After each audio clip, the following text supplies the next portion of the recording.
यदि वर्चस्व बनाकर रखना है तो नज़र केवल दुश्मनों पर नहीं, दोस्तों पर भी ज़रूरी है। यूएसए की जियोपॉलिटिक्स की स्ट्रेटजी में इसको यथार्थवाद कहते हैं, रियलिज्म कहते हैं। दुश्मनों को कंटेन करने के लिए, लिमिट करने के लिए आप गवर्नमेंट के एक्शंस को ओपनली कर सकते हैं, लेकिन जो आपके दोस्त हैं उनके लिए क्या करेंगे? उनके लिए यूएसए के पास कुछ अदर स्ट्रेटजीज रहती हैं। प्राइमरली जब डेमोक्रेटिक पार्टी रूल में रहती है तो ऐसे में नाम शुमार हो जाता है जॉर्ज सोरोस का। भारत के foreign minister mister S Jaishankar का कहना है कि George Soros is rich and dangerous. ऐसा वो क्यों कह रहे हैं? क्योंकि जॉर्ज सोरोस पर आरोप रहा है बैंक ऑफ इंग्लैंड को गिराने का, एशियन फाइनेंशियल क्राइसिस क्रिएट करने का। एक व्यक्ति और वो दुश्मनी लेता है रशिया के साथ भी, इंडिया के साथ भी, चाइना के साथ भी। ऐसा कैसे हो सकता है? जब तक कि आपके पीछे कुछ बड़ी ताकतों का हाथ ना हो। कहा जाता है कि यूएस का एस्टेब्लिशमेंट अलॉन्ग विद सीआईए वो यूज करता है कुछ ऐसी ऑर्गेनाइजेशंस का जिसको फंड करते हैं George Soros, billionaire George Soros. Bharat में अभी ये नाम दोबारा से चर्चा में आया है क्योंकि जो रूलिंग पार्टी के एक एमपी हैं उन्होंने आरोप लगाया है कि जॉर्ज सोरोस के समर्थन से चलने वाली, जिसमें 70% के आसपास फंडिंग जिस ऑर्गेनाइजेशन की जॉर्ज सोरोस करते हैं, उनका लिंक भारत के लीडर ऑफ अपोजिशन से है। तो ऐसे में ये लिंक है क्या, ये भी जानेंगे। जॉर्ज सोरोस क्या हैं, कैसे उन्होंने इन्फ्लुएंस बढ़ाया और कैसे आज के टाइम पर information and market manipulation are two important weapons which can actually derail any nation. यानी कि किसी भी राष्ट्र को अपनी सुरक्षा के लिए केवल नज़र बॉर्डर पर नहीं, हथियारों पर नहीं, दूसरी सरकारों के एक्शंस पर ही नहीं, इन पर भी रखनी चाहिए। किस तरीके से वर्ल्ड ओवर मीडिया पब्लिकेशन आपके खिलाफ नैरेटिव्स क्रिएट कर रहे हैं, आपके देश में लोगों को प्रोटेस्ट के लिए भड़का रहे हैं। इन्हीं जॉर्ज सोरोस पर आरोप रहा है कि अरब स्प्रिंग को क्रिएट किया। Arab spring, famous protest which actually started from Tunisia and created troubles in Middle East. कहा जाता है इसमें यूएस का हाथ था। अब यूएस की सरकार ऑफिशियली थोड़ी ना करेगी, फिर ऐसे में इस्तेमाल किया जाता है ऐसे बिलियनर्स का और उनकी लेयर्स ऑफ ऑर्गेनाइजेशंस का, जिसमें मीडिया भी है, एनजीओज भी हैं।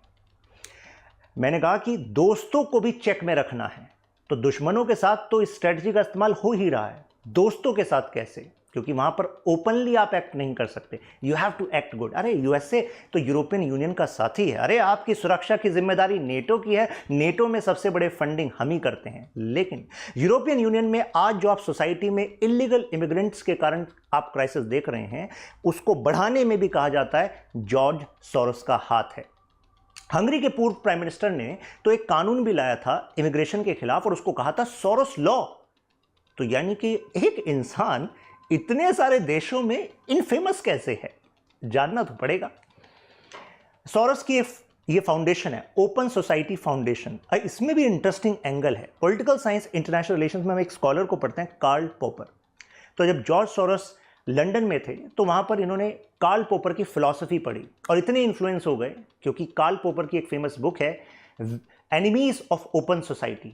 एनिमीज ऑफ ओपन सोसाइटी यानी कि जिसको आप मानते हैं ओपन सोसाइटी, जो आपकी आइडियोलॉजी से है खुला समाज, चॉइसेस वाला समाज, उसके खिलाफ जो भी होगा वो तो भाई साहब दुश्मन होगा। तो इसी आइडिया पर बेस्ड इनकी ओपन सोसाइटी फाउंडेशन फंड करती है कुछ मीडिया ग्रुप्स को। उसमें से एक जो अभी न्यूज में आया है इंडिया के कंटेक्स्ट में, वो है OCCRP, organize crime and corruption reporting project. अब आप ये मत समझिएगा कि यार ये तो बड़ा अच्छा काम कर रही है, ऑर्गेनाइज क्राइम करप्शन रिपोर्टिंग कर रही होगी वर्ल्ड ओवर। लेकिन इन्हीं के जो जर्नलिस्ट हैं डेविड सुलिवन, इन्होंने कहा है कि मैं इस बात को मानता हूं कि इस फंडिंग, मतलब ये जो पब्लिकेशन है, इसने यूएसए के खिलाफ न्यूज नहीं निकाली। क्यों नहीं निकाली? खुद ही कह रहे हैं क्योंकि मेजर फंडिंग जो है यूएसए से आ रही है। ये केवल एक बिलियनर की फंडिंग नहीं है। मैंने क्या कहा, इसमें डीप स्टेट का हाथ है। डीप स्टेट का मतलब ऑफिशियल गवर्नमेंट के अलावा भी कुछ ऐसी ऑर्गेनाइजेशंस, लोग हो सकते हैं जो अपने एजेंडा को पाने के लिए किसी दूसरे देश को डिस्टेबलाइज करते हों। जॉर्ज सोरोस तो मानते हैं chaos is the ladder to success, यानी कि जब तक chaos नहीं क्रिएट करेंगे तो तब तक सक्सेस कैसे होंगे। ऐसे कुछ chaos का एग्जाम्पल अभी आपको मिलने वाला है। थोड़ा बैकग्राउंड समझ लीजिए। 1930 में इनका जन्म हुआ हंगरी में। ये वही हंगरी है जो आज के समय पर मानता है कि जॉर्ज सोरोस एक दुश्मन है।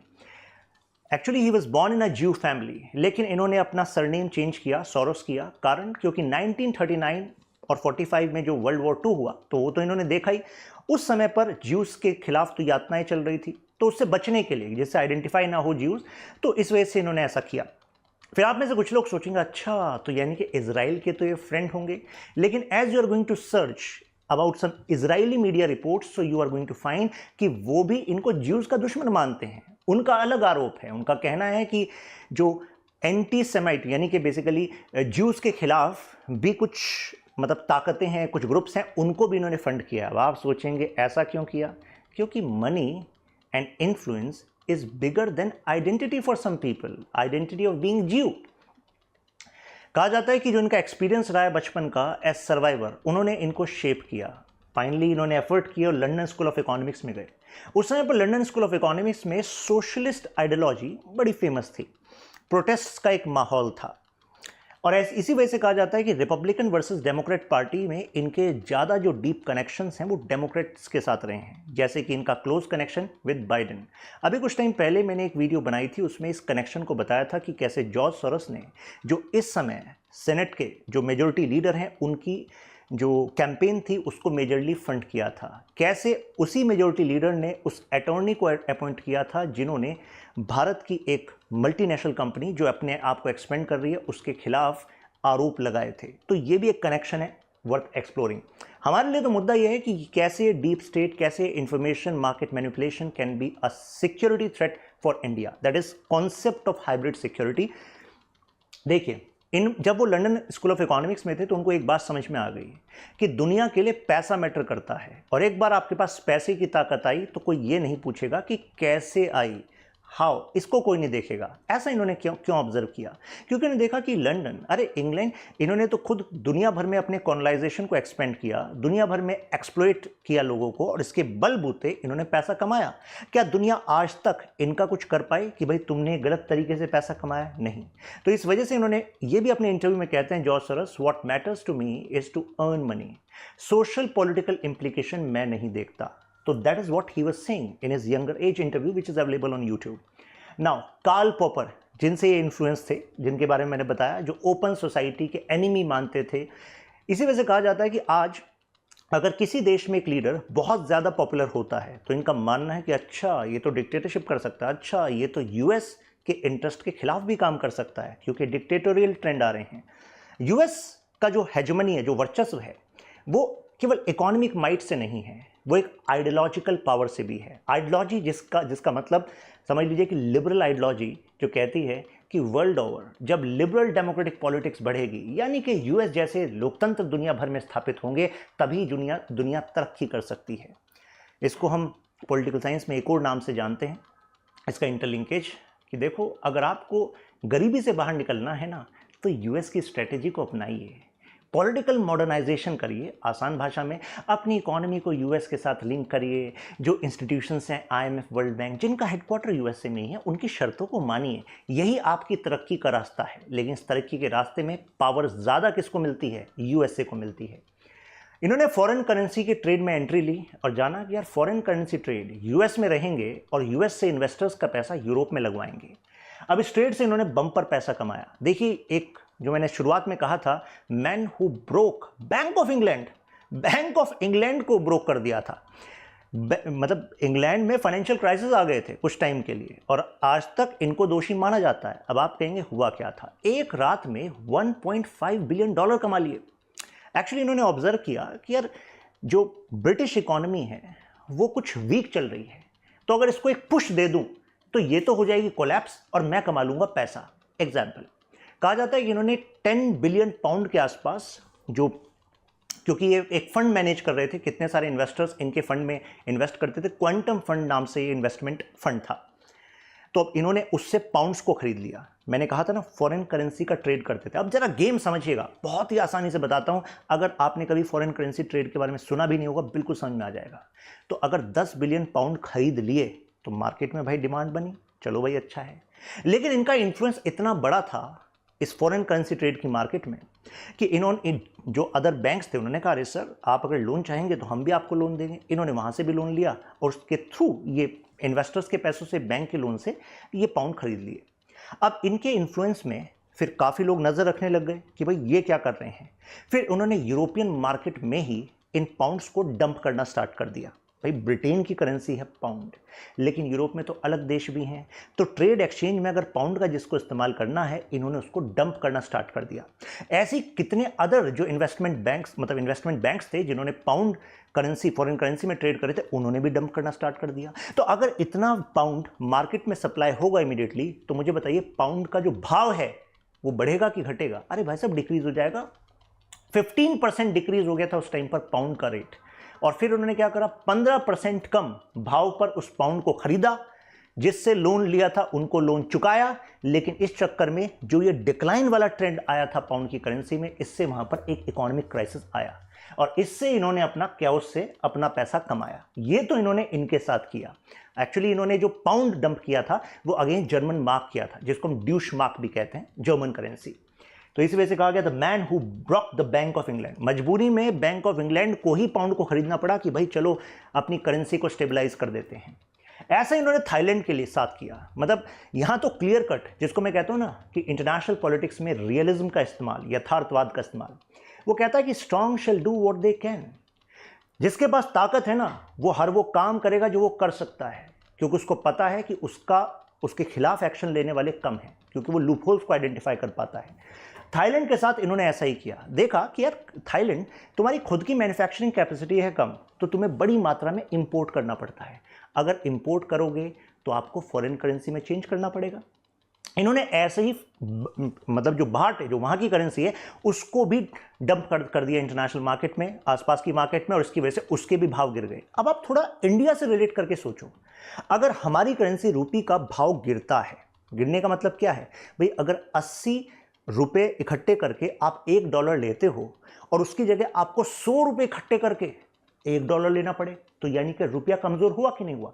तो इस तरीके से जिस देश को इनको लगता है कि भाई इससे पैसा भी कमाना है, इससे कुछ बदला भी लेना है, तो अल्टीमेटली क्या करना है कि उसकी करेंसी को वीक कर देना है। ये तो केवल एक हथियार है इनका, अभी और भी हथियार हैं जो मैं बताने वाला हूँ। तो अगर 100 रुपये में $1 आपको लेना पड़ेगा, तो सोचो हमारी इकोनॉमी जो खुद एक इंपोर्ट डिपेंडेंट इकोनॉमी है in context of various article, जैसे क्रूड ऑयल ले लीजिए। अगर आपको क्रूड ऑयल लेना है तो भाई साहब आपको इंटरनेशनल करेंसीज का इस्तेमाल करना पड़ रहा है। डॉलर आजकल तो न्यूज़ में भी है काफ़ी ज़्यादा, ट्रंप का बयान, ब्रिक्स करेंसी कैसे आप यूज़ कर लोगे, हम आप पर 100% टैरिफ लगा देंगे, है कि नहीं। अगर इस पर भी आपको डिटेल एनालिसिस चाहिए तो कमेंट में बता दीजिएगा, डीप स्टेट पर, और इस पर मैं उस पर भी डिटेल्ड एनालिसिस लेकर आऊँगा। अब देखिए यहाँ पर क्या हुआ कि अगर रुपये कमज़ोर हो गया तो हमारे लिए इंपोर्ट करना हो जाएगा मुश्किल, हमारा इंपोर्ट हो जाएगा महंगा। तो भाई साहब हमारी करेंसी पर तो इसका नेगेटिव इंपैक्ट पड़ेगा, तो हमारी इकोनॉमी पर नेगेटिव इंपैक्ट पड़ेगा। तो ऐसा ही इन्होंने थाईलैंड के साथ किया। और थाईलैंड तो केवल समझ लीजिए इस ताश के एक इमारत अगर कोई बनाता है तो उसमें एक पत्ता है। जैसे इस पर अटैक किया, फिर उसके बाद एशियन फाइनेंशियल क्राइसिस भी आए। लेकिन क्या कोई इनका कुछ बिगाड़ सकता था? नहीं, क्योंकि इन्होंने फाइनेंशियल मार्केट के लूप होल्स का फायदा उठाया।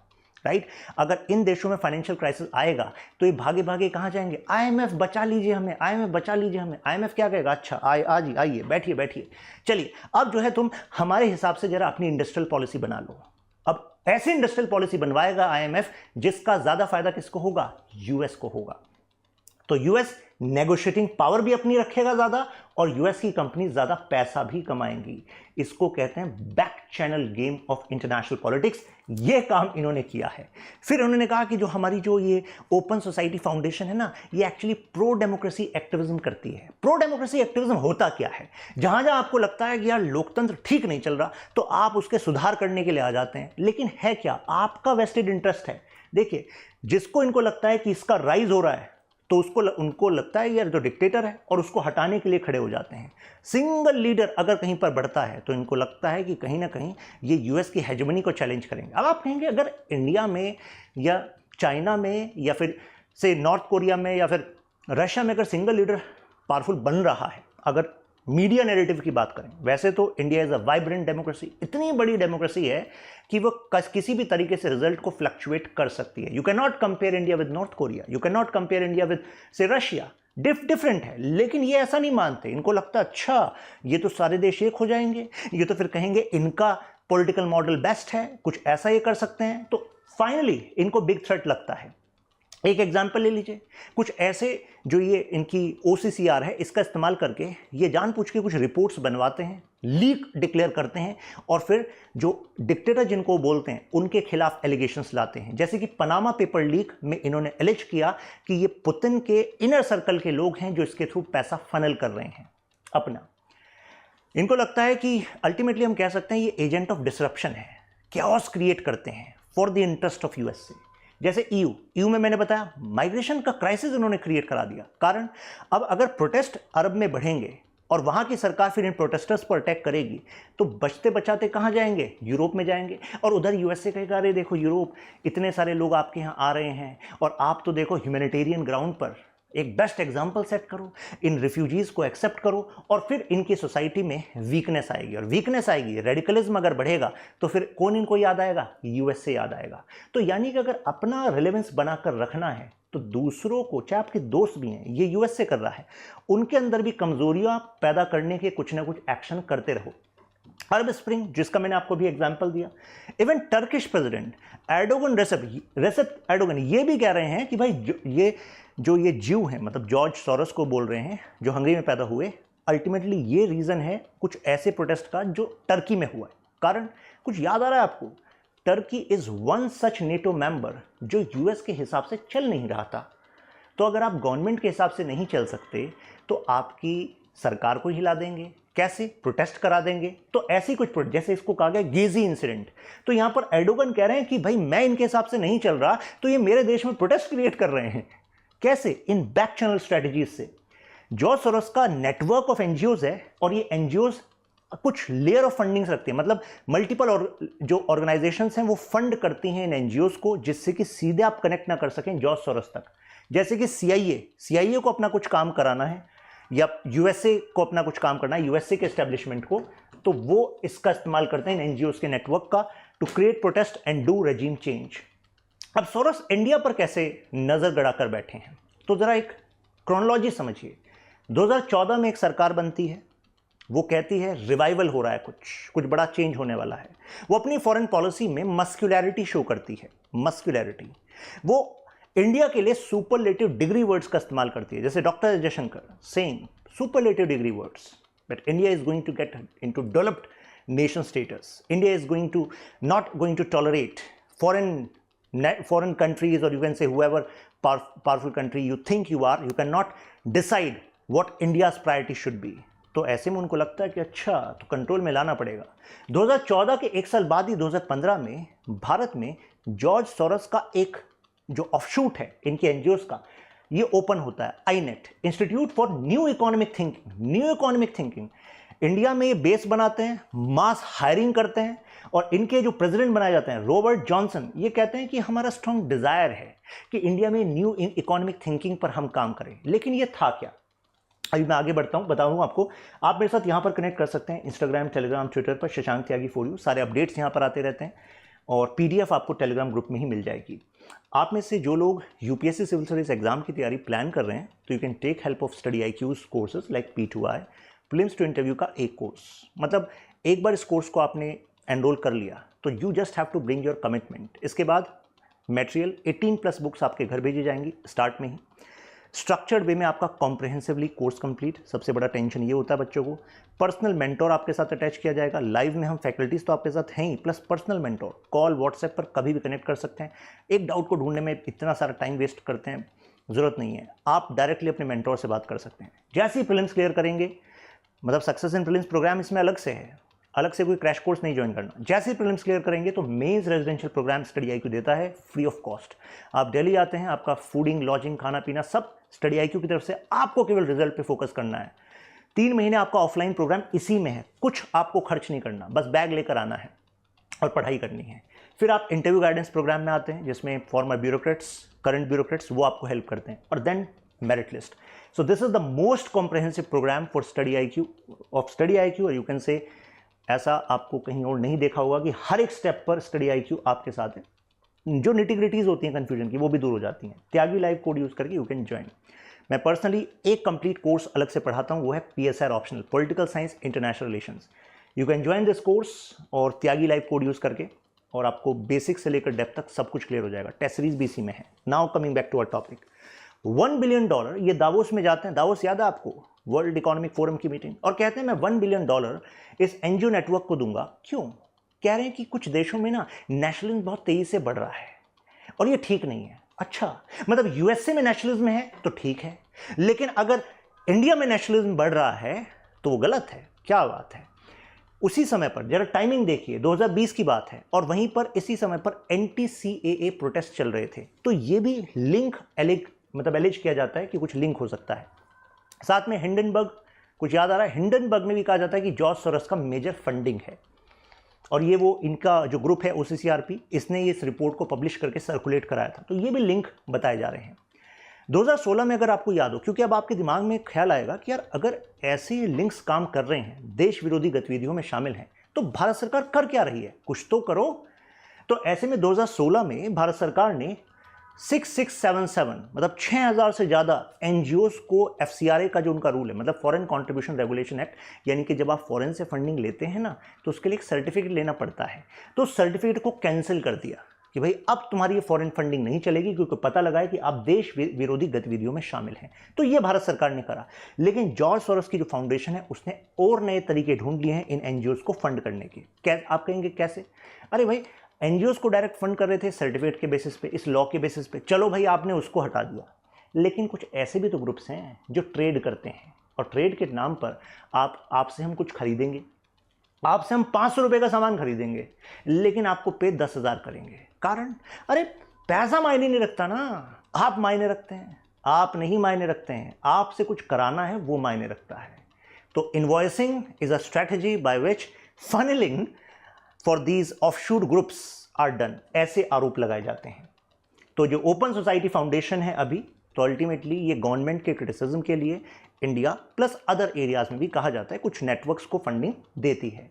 Media publication world over, writing against India, anti India narrative, ये भी एक तरीका है जिससे कि साउथ एशिया के जो देश हैं उनमें भी एक स्पिन हो। जैसे मैं एक और एंगल आपको बताता हूँ, बांग्लादेश में डेवलपमेंट्स आपने देखे, शेख हसीना की सरकार गई, शेख हसीना के खिलाफ बयानबाजी कौन कर रहा था? यूएसए का एस्टेब्लिशमेंट कर रहा था। और शेख हसीना किसकी अलाई थी? इंडिया की अलाई थी। किस वजह से अलाई थी? वहां पर स्टेबिलिटी भी है, plus north east, plus China, इन सब को मैनेज करना था। हालांकि शेख हसीना ऑप्शन को ओपन करके चल रही थी, चाइना के साथ भी एंगेजमेंट चल रही थी, लेकिन यूएसए को लगता था कि यार ये तो डिक्टेटरशिप वाला राइज हो रहा है सिंगल लीडर का। तो ऐसे में कुछ कनेक्शन समझ में आ रहा है कि नहीं आ रहा है आपको? तो इस तरीके से इन टूल्स का इस्तेमाल करा जाता है। अब देखिए, जॉर्ज सोरोस की जो फाउंडेशन है वो स्कॉलरशिप्स भी देती है इंडियंस को। आइए, आप विदेश में पढ़ना है पढ़िए, लेकिन एक बार आपने पढ़ लिया तो भाई अब आप कुछ मानवता के लिए काम करेंगे कि नहीं करेंगे? क्या करेंगे? अब आपको रेगुलरली एक ही तरह के नैरेटिव को पढ़ाया जाएगा, बताया जाएगा, तो you will be under echo chamber. Echo chamber मतलब आपको लगेगा कि आप बहुत बड़ा काम कर रहे हैं, बट आप एक ही तरह के व्यू पॉइंट को जानेंगे तो जो आप जानते हैं आपको लगेगा वो सच है, लेकिन वो सच नहीं है। बार बार अगर किसी बात को कहा जाए तो लगने लगता है वो सच है, राइट? तो इसी वजह से हमारे अंदर क्रिटिक होना चाहिए। ये एक लिंक है जिसके बारे में आज बातचीत चल रही है, जिसको हमने तफ्तीश करी, इन डेप्थ तक हमने जाना कि यार चल क्या रहा है, why George Soros is in news, how these things are working. अगर आपको याद आ रहा हो कि हमारे जो नेशनल सिक्योरिटी एडवाइजर है मिस्टर अजीत डोवाल, उन्होंने एक बात कही थी, आज आपको रियल खतरा बॉर्डर पर जो दूसरे देश की फोर्सेज हैं वहां से नहीं है, रियल खतरा है सिविल सोसाइटी ऑर्गेनाइजेशन से।